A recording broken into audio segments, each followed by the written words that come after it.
Good evening everyone. So dear, आज हम पढ़ेंगे लाइन्स एंड एंगल पार्ट 9।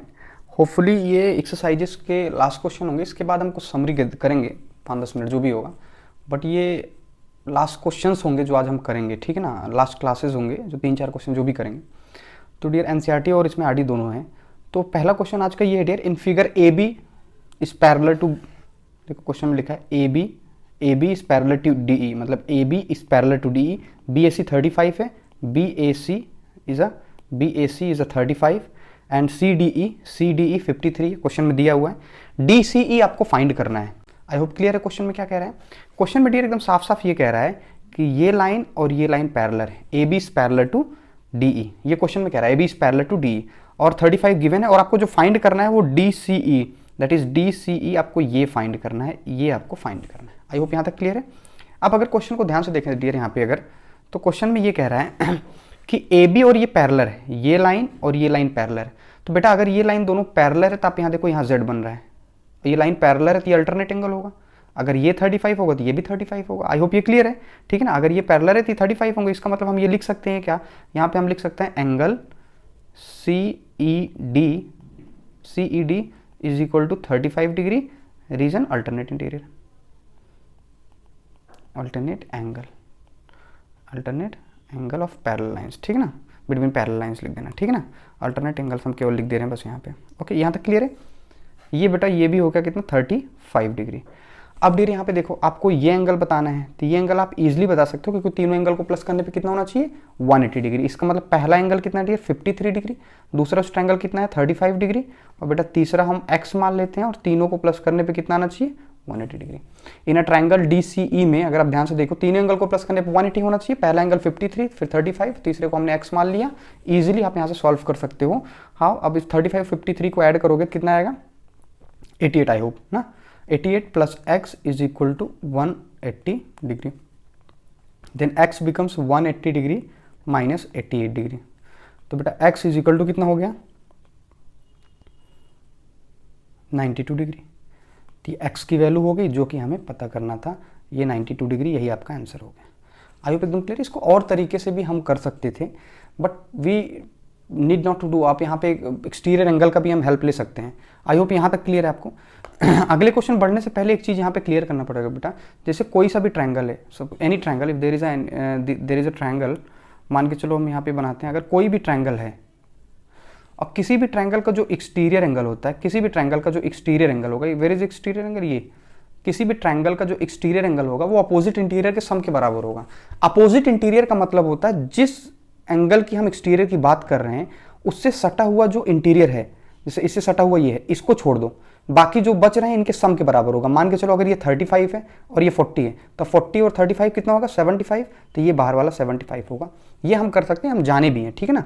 यहाँ तक समझ में आया। कुछ क्वेश्चन इससे भी यूजफुल आते हैं, जैसे मान के चलो ये अगला क्वेश्चन ये है, ध्यान से देखना। अगले क्वेश्चन में कह रहा है बेटा कि if line P Q and R S intersect and R S P Q and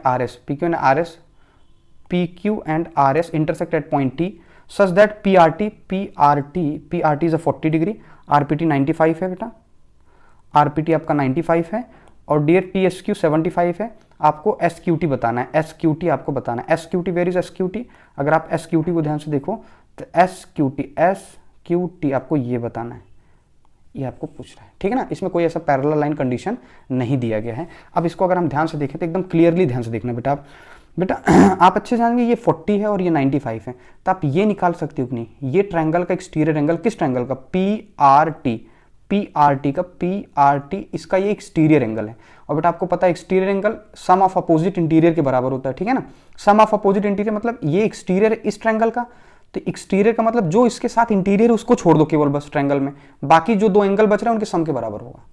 तो इसके साथ अंदर वाला एंगल ये है, इसको छोड़ दो, इन दोनों के सम के बराबर होगा, ठीक है ना। इन दोनों के सम के बराबर होगा तो ये वाला एंगल होगा कितना, ये बाहर वाला एंगल, ये बाहर वाला एंगल कितना होगा डियर, इसका नाम रख देते हैं PTS, जो लिखा हुआ है PTS, ये एंगल। तो ये एंगल कितना होगा dear, angle PTS becomes 40 plus 95, ये हो गया 135 डिग्री। ये समझ में आ गया बेटा, ये 135 डिग्री है। तो बेटा अगर ये 135 है तो ये भी 135 होगा, अपोजिट, वर्टिकली अपोजिट एंगल। देखो दो लाइन इंटरसेक्ट कर रहा है, एक लाइन ये और ये दोनों वर्टिकली अपोजिट है एग्जैक्टली, ये भी 135 होगा। अब डियर अगर ध्यान से देखो तो ये वाला जो एंगल है, ये वाला एंगल इस ट्रायंगल का एक्सटीरियर है, ये दिख रहा है। इस एक्सटीरियर एंगल हमेशा किसी एक लाइन को एक्सटेंड करने से बनता है। ये ट्रायंगल है, इसी लाइन को एक्सटेंड कर दिया गया, ये बन गया ना। इस ट्रायंगल का एक्सटीरियर एंगल है, इसका मतलब इससे सटा हुआ जो अंदर वाला एंगल है उसको छोड़ दो, इसको छोड़ दो, बाकी जो बच रहा है उन दोनों के सम के बराबर होगा। एंगल क्यू को हम एक्स कुछ देर के लिए अगर मान लें तो यहाँ पे क्या निकल के आया डियर, ये जो आउटर एंगल है 135, बेटा ये कितना होगा 135 is equal to opposite interior के सम होगा। अपोजिट इंटीरियर सम कितना आ गया 75 प्लस, और इसको हम कुछ देर के लिए x मान लेते हैं x। तो dear x is equal to कितना हो गया यहाँ पे, x इज इक्वल टू हो गया 135 डिग्री माइनस 75 डिग्री। तो इसका मतलब x इज इक्वल टू कितना हो गया 60 डिग्री। ये आपका आंसर हो गया। आप ऐसे भी कर सकते हो, दूसरा तरीका आप ये नहीं जान रहे हो एक्सटीरियर मतलब या उस समय हिट नहीं करा था, आप डायरेक्ट ऐसे भी कर सकते हो। अगर इस क्वेश्चन को ध्यान से देखो बेटा, ये 95 दिया था, ये 40 दिया था, तो आप ये एंगल फाइंड कर सकते हो क्योंकि ट्रायंगल के तीनों एंगल को प्लस करने पे 180 होता है। इज दैट ओके भाई, ये 95 है, ये 60 है, तो अगर इन दोनों को प्लस करो तो 95 से 135 आया, और 135 अगर 180 से आप माइनस करो, 180 से अगर देखो समझ में, ये 95 और ये 40, इन दोनों का सम 180 से माइनस करना है, तो बेटा 180 आया और इन दोनों को प्लस करने पे 135 आया। अगर दोनों को माइनस करो तो कितना आया 45 डिग्री, तो मतलब ये हो गया 45 डिग्री, और बेटा वर्टिकली अपोजिट के कारण ये भी 45 हो जाएगा। अब यहाँ पे देखो इन तीनों को सम करने पे 180 आना चाहिए, तो मतलब इन दोनों को सम करके 180 से माइनस कर दो, ये हो जाएगा 75, 45 कितना होगा 120, 180 से माइनस करोगे 60 डिग्री वैसे हो जाएगा। आई होप ये, लेकिन थोड़ा सा लेंदी हो जाएगा, दैट्स वाई। ठीक है, यहाँ तक समझ में आ गया बेटा। नेक्स्ट क्वेश्चन में कह रहा है कि if PQ is perpendicular to PS, PQ is perpendicular to PS, हाँ ऑफकोर्स ये दिख रहा है 90 डिग्री, ठीक है ना। And PQ is parallel to SR, PQ is parallel to SR, PQ जो है SR के पैरेलल है, ये लाइन मतलब दोनों पैरेलल हैं। और SQR 28 डिग्री, ये 28 दिया है बेटे, QRT 65, ये 65 दिया है, आपको x और y की वैल्यू बतानी है।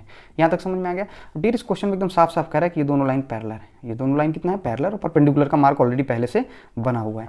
अगर डियर ये दोनों लाइन पैरेलल है, ये लाइन पैरेलल, बाकी सबको छोड़ दो जो मैं बना रहा हूँ उसको ध्यान से देखना। ये दोनों लाइन पैरेलल है, तो ये इंटीरियर एंगल, ये बताओ अल्टरनेट इंटीरियर एंगल हुआ कि नहीं, अल्टरनेट एंगल हुआ कि नहीं, ये दोनों बराबर होने चाहिए। ये x है, ये अभी पता नहीं, लेकिन ये पता हो सकता है, ठीक है ना। ये समझ में आया, मतलब जो एंगल ये होगा वही एंगल ये होगा, हम ये फाइंड कर लें तो x की वैल्यू अपने आप आ जाएगा। अब इस वाले का ट्रायंगल में देखो, जो ट्रायंगल आपको दिख रहा है ये वाला ट्रायंगल, ट्रायंगल SQR को अगर देखो तो ये एक्सटीरियर एंगल बेटा, ये एक्सटीरियर एंगल है सम ऑफ अपोजिट इंटीरियर के बराबर। और इसका अपोजिट इंटीरियर कौन सा है, मैंने बोला जो एंगल है उसका अंदर वाला एंगल केवल छोड़ दो, बाकी उस ट्रायंगल में जो एंगल बच रहा है उसका सम के बराबर होगा। ये दोनों बच रहे हैं, इन दोनों के सम के बराबर होगा। कुछ देर के लिए अगर इसको हम मान लेते हैं, इसका नाम ही रख लेंगे, इन दोनों का सम होगा 65। ये समझ में आ गया। हम यहां से शुरू करते हैं, इसका मतलब इन ट्रायंगल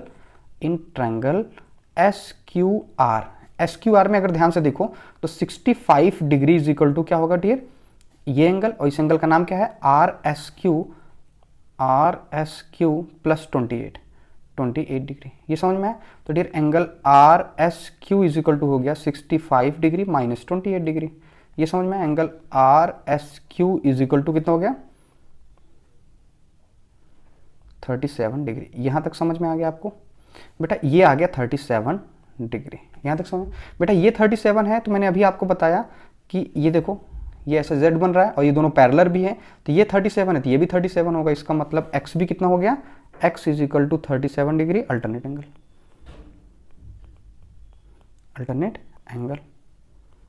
ठीक है, यहाँ x की वैल्यू आ गया कितना डिग्री 37 डिग्री।